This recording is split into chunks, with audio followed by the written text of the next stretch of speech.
Chers spéculateurs, bonjour et bienvenue dans cette vidéo hebdo du samedi. Alors un gros titre bien comme on appelle putaclic dans le monde de la YouTube sphère. Les spéculateurs vont se faire de l'argent sur le dos des communistes. Qu'est-ce que ça veut dire? Qu'est-ce qui se cache derrière ce titre? Eh bien tout simplement, on m'a demandé d'analyser les indices des pays développés européens. Donc je vais analyser le CAC 40, donc la France, la bourse française, et la bourse allemande. Donc on va voir à quel point ces indices sont prometteurs ou pas. Et bah bon voilà, je spoil. Mais depuis... Alors le CAC 40, pendant plus d'une décennie, ça a été une catastrophe. Il est en train de se retrouver en tête de gondole des indices qui devraient tirer le monde des pays développés vers le haut. Le DAX, idem, et ça veut tout simplement dire qu'il va y avoir une restructuration très probablement au niveau industriel, une baisse de la devise européenne pour pouvoir créer une réindustrialisation et rendre les entreprises à nouveau compétitives qui vont pouvoir réexporter à l'international. Bref, je vous passe le discours macroéconomique. On va, pendant quasiment la moitié de cette vidéo, faire de l'analyse graphique, de l'analyse de cycle. On va partir des cycles très long terme et aller jusqu'aux cycles les plus court terme possibles. Et vous allez voir à quel point ces pays communistes sont en train de devenir ultra attractifs pour les investisseurs, pour les spéculateurs, oui, pour les vilains spéculateurs qui offrent de la liquidité au marché et qui vont surfer des vagues. Eh bien, ces vagues vont déferler en principe et en partie sur le marché européen, le marché des communistes. C'est parti pour cette vidéo avec je le rappelle, un titre quand même un petit peu violent qui devrait faire réagir ceux qui n'ont pas leur place sur des vidéos de spéculation. Allez, c'est parti. Allez, la coutume est de commencer cette vidéo hebdo par une petite analyse rapide du Bitcoin. Donc le Bitcoin en hebdomadaire, donc une nouvelle semaine ici où il ne s'est pas passé grand chose, une petite baisse, donc ça fait 1, 2, 3, 4 semaines où ça baisse tranquillement suite à la grosse semaine de hausse. Je vous rappelle que là, dans le cycle du Bitcoin, on est censé être au début d'un nouveau bull market, puisqu'on a breaké par le haut ici pendant la semaine du milieu du mois de mars, une structure de retournement. Et là, on serait simplement en train de consolider tranquillement. Et le plus long est cette consolidation et le meilleur sera le potentiel du prochain bull market. Donc soyez patient, c'est pour votre bien. J'espère vraiment que la pattern que je vous ai dessinée ici en verte se réalisera. C'est-à-dire que vraiment on va s'endormir là pendant toute la fin de l'année 2023 sur les cryptos, que la volatilité va être à un niveau extrême de contraction, ce qui pourrait derrière lâcher les chevaux, lâcher les tigres, lâcher les fauves vers un nouveau bull market hors du commun. Donc le Bitcoin, pour le moment, la volatilité est très faible. On est toujours, on est toujours en train de tester ce pivot. Plus on va tester ce pivot-là, et plus quand il va casser, on aura une réaction excessive de la part des acheteurs. Donc l'idée, c'est de le tester à de nombreuses reprises avec une volatilité, avec des fluctuations qui sont de plus en plus serrées sur ce pivot, et ensuite d'avoir le breakout. Sur l'Ethereum, c'est la même histoire. Donc sur l'Ether, on a une volatilité qui est extrêmement faible, on a un pivot qui est identifié sur ces niveaux-ci, et donc l'idée, ça va être que la volatilité se contracte, reste, là elle se contracte depuis 1, 2, 3, 4, 5 semaines. Là, il faudrait qu'on ait des petites fluctuations avec des tests multiples du pivot et toujours cette volatilité qui se contracte, comme ce que je vous ai dessiné ici dans des vagues en bleu, avec le breakout par la suite. Et ça pourrait libérer le vrai grand bull market que nous attendons tous pour pouvoir nous faire plaisir en 2023-2024. Et enfin le Ripple, puisqu'on va clôturer le mois de juillet sur le Ripple. Donc XRP Ripple, peu importe, pour moi c'est juste un graphe. Donc la barre ici du mois de juillet est absolument magnifique. Donc l'idée, maintenant qu'on a vraiment validé le bas de ce triangle chartiste, c'est qu'on aille chercher le haut de ce grand triangle chartiste, qu'on consolide en dessous et que là on libère le vrai mouvement d'ampleur. Donc là, le mois de juillet est validé. La dynamique, vous la connaissez, puisque ça fait des mois, pour ne pas dire des années, des trimestres que je parle du Ripple et de ce pari avec une forte asymétrie positive. On va aller voir en hebdomadaire. Donc en hebdomadaire classique, après une très forte semaine de hausse, on va essuyer en principe, de nombreuses semaines de consolidation, ce qui est tout à fait sain avant d'aller chercher le plus haut. Et ces semaines de consolidation, on peut les analyser en journalier. Je vous ai dessiné un beau triangle chartiste comme ça là. C'est ce qu'on devrait voir se former au cours des prochains jours, des prochaines semaines, pour qu'on ait quelque chose qui soit sain. Donc quand on a fait un gros, c'est un petit peu comme si vous aviez fait un sprint énormissime dans une montée comme ça, eh bien vous avez besoin de respirer et de repos, de reprendre votre souffle, de manger un peu, de boire un peu pour pouvoir refaire un nouveau sprint en montée. C'est comme ça qu'il faut visualiser hein, le séquençage de l'XRP. Analyse du SP500 avec une nouvelle semaine de hausse. Vous le voyez, la volatilité est très faible. Hein. La semaine qui vient de s'écouler, la semaine d'avant, et puis là, tout séquençage ici. Très très faible volatilité, ça veut dire que on est dans des conditions là de marché haussier, c'est-à-dire que pour monter en haut du building, on prend les marches d'escalier et vous le savez, pour descendre en bas, eh bien on prend l'ascenseur. C'est ça la psychologie des foules, hein. Ça monte de manière générale tranquillement et ça descend très fortement. Donc là, on l'a vu, hein, ça fait pas mal de temps que sur le SP500, on est déjà dans le nouveau cycle haussier puisqu'on s'est extrait de cette consolidation hein, qui prend la forme d'une tasse et d'une anse ou d'un grand triangle et tout cela au sein hop là, d'un grand cycle de hausse qui a été initié depuis la crise des subprimes en 2009. Hein, vous voyez que là, tout ça, c'est le séquençage. Hein, donc, on a des vagues d'impulsion. Ensuite, on vient respirer un petit peu quand il y a des crises passagères. Là, c'est ce qui s'est passé avec les taux d'intérêt, l'inflation, guerre en Ukraine. On est en train de rebondir et on reste toujours à très long terme dans le scénario numéro 1 et on n'est pas dans le scénario numéro 2 pour le moment.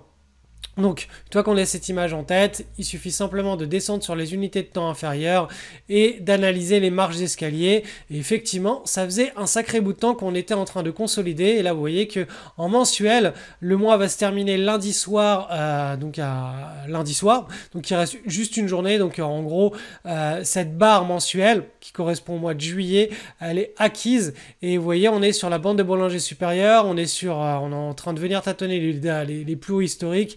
Et potentiellement, si on casse cette zone-là, on se retrouvera dans une grande nouvelle vague hein, d'expansion de marché haussier pendant l'année 2024. Donc, affaire à suivre, mais ça se présente bien hein, pour le moment. On a effectivement cette grande latéralisation qui a mis 1 an et demi à se former et là, on est en train d'en sortir. Donc le signal le plus flagrant, c'est sur le Dow Jones Industrial Average, puisque vous voyez, on avait vraiment ici hein, cette belle tasse, et là on a l'anse, on a la contraction de la volatilité en hebdomadaire. Donc la semaine dernière, je vous expliquais que on avait un signal de top départ de bull market potentiel hein, sur le Dow Jones. Là, hop, c'est validé cette semaine. Donc vous voyez que les bandes de Bollinger sont stables et très resserrées comparativement à ce qu'était la volatilité au cours de tout ce range market. Donc là, on a compressé très fort, hein. C'est un petit peu comme si on avait tiré l'élastique et puis là boum, on est en train de lâcher l'élastique qui devrait qui devrait enclencher un mouvement de hausse puisqu'on a breaké vers le nord. Et je vous rappelle que cette figure là que vous voyez avec un grand zoom, on peut retirer d'ailleurs les bandes de Bollinger, hein, cette grande figure de consolidation, elle s'inscrit dans une tendance de fond qui est très haussière comme sur le SP500. Là sur le Dow Jones Industrial Average, je vais vous rafficher hop les bandes de Bollinger. Vous le voyez, hein, on est... Alors là, c'est du trimestriel. Donc vous le voyez, depuis 2008, la crise des subprimes, on est dans un puissant bull market. Et à chaque fois, on est venu chercher un support dynamique à plusieurs reprises. Et c'était encore le cas pendant pendant la dernière correction de marché. Et là, la structure sur laquelle on a zoomé, hein, c'est la petite marche d'escalier. Hop, que l'on voit clairement en mensuel, et vous voyez que là ce mois-ci, ce mois est acquis hein, puisqu'il reste juste une semaine de cotation, on a le signal de top départ sur de l'hebdomadaire et aussi sur du mensuel, donc il va falloir qu'au mois d'août on reste clôturé au-dessus du pivot pour que ce soit validé, mais là vraiment tout nous indique que sur cet indice-là, c'est-à-dire sur un sous-secteur hein, où les valorisations n'étaient pas ahurissantes comme sur les valeurs technologiques, eh bien on a les investisseurs qui recommencent à investir leur liquidité sur cette classe d'actifs-là et ça devrait vraiment lancer, ça devrait être l'indice leader, ça devrait lancer les bourses au cours des prochaines semaines et des prochains trimestres même. Du coup, on m'a demandé, mais Cédric, l'Europe dans tout ça, donc je vais vous faire un petit retour rapide sur le DAX, donc le DAX 40 indice allemand, et ben sur le CAC 40, ça faisait très très longtemps que je n'avais pas analysé. Bon, on va commencer d'ailleurs par le CAC 40, qui est de mon point de vue sur du très long terme, dans une configuration qui mérite vraiment le détour. Donc on va aller carrément voir ça sur de l'annuel. Donc, j'ai enlevé les bandes de Bollinger, et voilà, sur de l'annuel, on voit ici un énorme triangle. Donc en gros, hein, cet énorme triangle chartiste, entre 2000 et 2021, le marché français n'a strictement rien fait.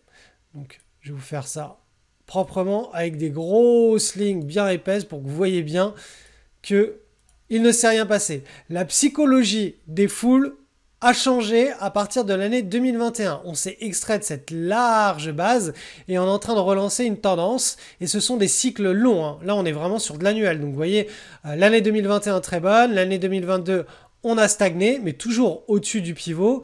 Et l'année 2023, on est en train à nouveau de repartir. Donc là, on est dans un séquençage haussier.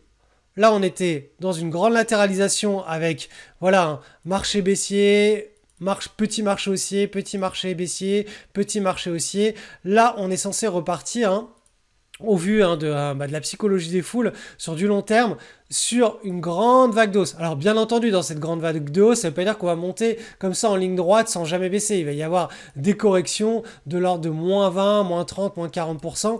Mais la psychologie des foules sur le marché français, n'en déplaise, hein, les médias, la crise, tout ce que vous voulez, c'est à la hausse. Alors peut-être que c'est parce que l'euro risque de reprendre son chemin vers le sud avec une grande dévalorisation de l'euro, ce qui va rendre beaucoup plus compétitives les entreprises européennes, et elles vont pouvoir se remettre à exporter, à réindustrialiser eh bien l'économie, et voilà, ça va créer de l'emploi, et donc du coup ça va rendre les entreprises cotées sur le marché européen et français beaucoup plus attractives pour les investisseurs. Je ne sais pas exactement le storytelling, hein, l'histoire qui va se raconter autour de ce marché haussier. En tout cas, voilà, là on est censé être au début de ce marché haussier, hein. C'est clair sur ce graphe à très long terme. On va passer maintenant sur l'unité de temps inférieure, sur du trimestriel. Et donc ça nous permet de faire un zoom, hein, et on voit bien cet énorme triangle chartiste, hein. Hop. Et là on voit qu'on s'est libéré, on a été chercher la zone de pivot et on est en train de repartir.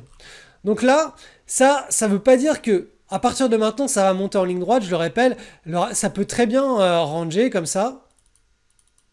Et puis recommencer à partir en ligne droite à partir de 2028. Et ça, si on avait ce type de pattern qui se mettait en place, ça ne remettrait absolument pas en cause le fait qu'on est en train de repartir dans un cycle long à la hausse, hein, sur le marché français. Donc voilà, c'est pour ça qu'il faut vraiment regarder les unités de temps à très long terme pour voir les potentialités. Donc en trimestriel, ok, on est clairement en annuel, on est clairement dans un nouveau flux de marché haussier. En trimestriel aussi, mais on voit que ça peut très bien ranger encore pendant pas mal de temps. On va aller voir maintenant sur du mensuel. Sur du mensuel, donc ça nous permet de faire le zoom, hein, sur, eh bien, la partie, je vous le remontre, en annuel sur cette petite partie-là. Hop. Donc là, on va faire le zoom sur cette petite partie-là. Donc en mensuel, là, cette petite partie nous montre pas grand-chose, mis à part que voilà, les anciens plus hauts historiques, hein, ont été cassés ici, et que pour le moment, on tient le support, l'ancienne résistance sert de support et que ça tient. Donc là, on est potentiellement dans une petite consolidation. Donc on va l'analyser sur l'unité de temps inférieure, la petite consolidation. Donc on passe sur de l'hebdomadaire. Et on le voit bien, hop, cette petite consolidation, elle est en train de se former ici. Hop.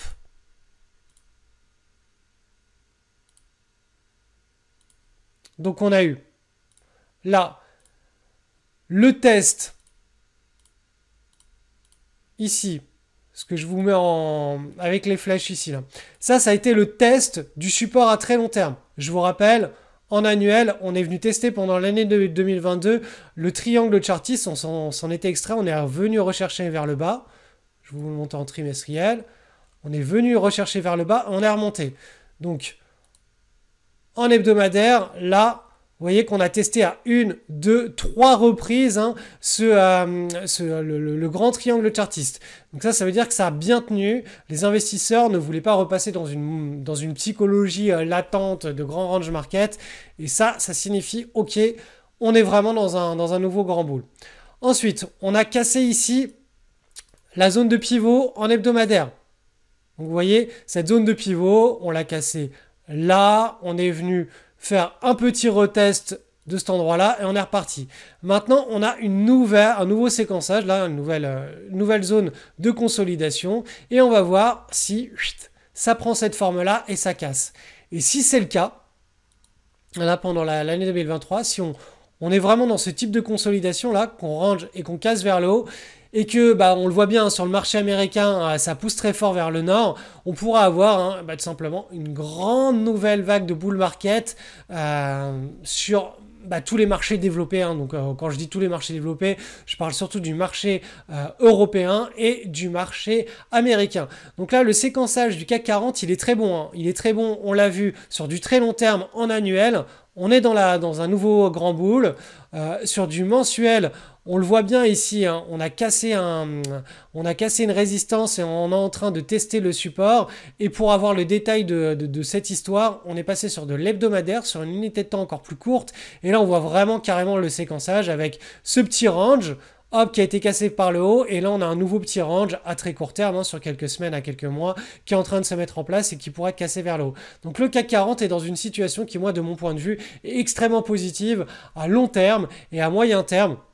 Le scénario à privilégier, hein, c'est tout simplement ce que je vous ai dessiné ici avec les petites vagues bleues. Si ça se met en place, vraiment, ça va être une partie de plaisir à la fin d'année 2023 et surtout l'année 2024 pour tous les spéculateurs et ceux qui investissent en bourse. Ça va être une vraie partie de plaisir. Bien entendu, les boursicoteurs qui font du gambling, hein, qui font de la bourse casino, qu'on soit dans un marché baissier, en range ou haussier, il ne se passera rien de bon pour eux. Par contre, pour tous les spéculateurs qui sont bien organisés, qui ont un écosystème, qui savent trouver les bonnes opportunités avec des screeners, donc petite routine de 30 minutes chaque soir, qui savent entrer à des endroits stratégiques, mettre des stop-loss, suivre des tendances de manière systématique, eh bien eux vont vraiment avoir de très belles surprises, des beaux accidents positifs de richesse, hein, ce qu'on appelle exploiter des asymétries positives en ayant ce type d'écosystème sous ses doigts, hein, et en exploitant ce type d'écosystème,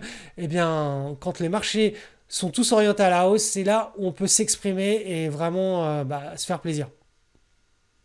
Du coup, j'en profite pour faire une petite analyse du DAX, l'indice allemand, qui lui est déjà orienté en bull market depuis l'année 2013. Hein. Donc, vous voyez, lui, cette petite structure en triangle, elle était beaucoup moins longue que sur l'indice français, le CAC 40.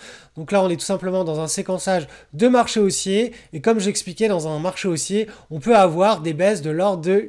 Vous voyez ici, moins 40%, sans que ça remette en cause le fait qu'on soit dans une vague très positive, une vague où les investisseurs poussent vers le haut. Donc, il y a toujours des histoires hein, au sein de ces vagues-là, des attentats, des crises, etc. Mais la tendance de fond, là, elle est vraiment orientée vers le nord. Et vous voyez que, voilà, le graphe parle pour lui-même. Donc, on va descendre d'une unité de temps, on va aller voir en trimestriel maintenant. Donc, en trimestriel, on voit bien le triangle que je vous avais dessiné ici. Et on voit bien que l'indice allemand est parti en marché haussier hein, depuis le trimestre, hop, ici, hein, le trimestre de l'été 2013. Donc depuis, on a eu une latéralisation ici, on s'est extrait de cette latéralisation, et à nouveau, là, on a une petite latéralisation, et on va voir si le trimestre en cours, on s'en extrait ou pas. Pour le moment, le trimestre n'est pas terminé, hein, mais pour le moment, on est en train de passer au-dessus. Donc ça, c'est une bonne nouvelle. On va aller faire un zoom maintenant sur cette partie-là. On va descendre d'une unité de temps, on va aller sur du mensuel. Donc en mensuel, on voit bien ici hein, la large consolidation, on s'en est extrait. Et là, en mensuel, on est en train de tutoyer les plus hauts historiques. Et c'est limite acquis, hein, sauf si lundi il y a une grande catastrophe. Mais en mensuel, en principe, on a cassé pour la deuxième fois. Donc on a eu un break ici, hein. C'était la première fois de l'histoire du DAX, hein, qu'on cassait en clôture au mois de juin un plus haut historique. Et là, on est à nouveau en train de valider signal, on est en train de le casser. Donc là, ça veut dire que sur le DAX, l'indice allemand, on est en train de repartir potentiellement dans une belle dynamique de hausse.